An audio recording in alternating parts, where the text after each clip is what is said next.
राज्यामध्ये एक शेतकऱ्यांना चांगल्या प्रकारचं मार्गदर्शन व्हावं आणि शेतकऱ्यांना कुठल्याही सल्ल्याची अडचण असू नये किंवा सरकारच्या, राज्य सरकारच्या, केंद्र सरकारच्या योजनेचा लाभ माझ्या शेतकऱ्यांच्या बांधावरती पोहोचावा यासाठी आमचा कृषी विभाग काम करतोय. आणि आपल्या सर्वांना माहिती आहे की राज्यामध्ये एकूण कृषी पर्यवेक्षक साधारणतः 11,587 हे कृषी पर्यवेक्षक आहेत.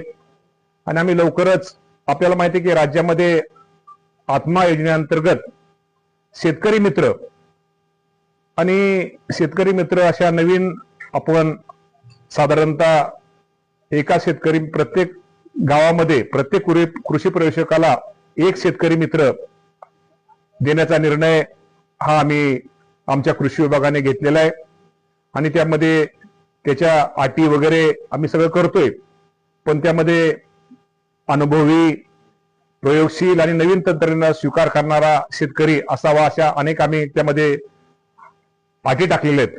आणि शेतकरी मित्र ही नवीन आम्ही एक प्रत्येक कृषी आपले जे संकल्प आम्ही तो घेतलेला आहे आणि तो आम्ही त्या बाबतीमध्ये निश्चित शेतकरी मित्र या राज्यामध्ये आम्ही प्रत्येक कृषी प्रशासकाला आम्ही देतो. आमचे जे साधारणतः कृषी जे अधिकारी मला वाटतं आपले किती 11,587 आमचे सहाय्यक कृषी अधिकारी. तर सहाय्यक कृषी अधिकाऱ्यांच्या, प्रत्येक सहाय्यक कृषी अधिकाऱ्यांच्या जोडीला शेतकरी मित्र आम्ही देतोय.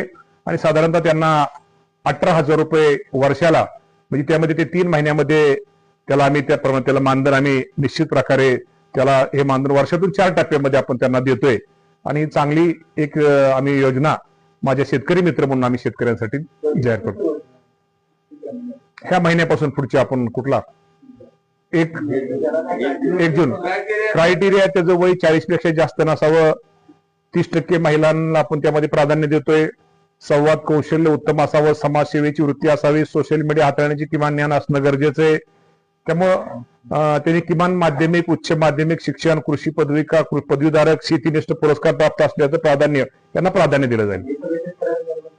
शेतकऱ्यांमधून घ्या, शेतकरी मित्रच घेणार आपण त्याला.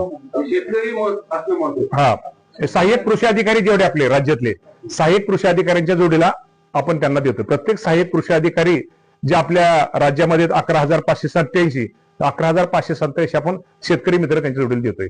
भरती कशी होणार, शासकीय पद्धतीने की डायरेक्ट नेमणूक जिल्हा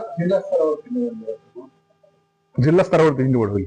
ठीक आहे, असं ते तिथं हे पहिल्यांदाच आपण करतोय. त्यांना मानधन पहिल्यांदा आपण देतो. ही नवीन आपला प्रयोग आहे. त्या बाबतीमध्ये निश्चित प्रकारे त्यामध्ये यश येईल आणि अनेक त्यातनं तरुणांना पण थोडा काय ना काय आधार मिळेल जे काम करतात.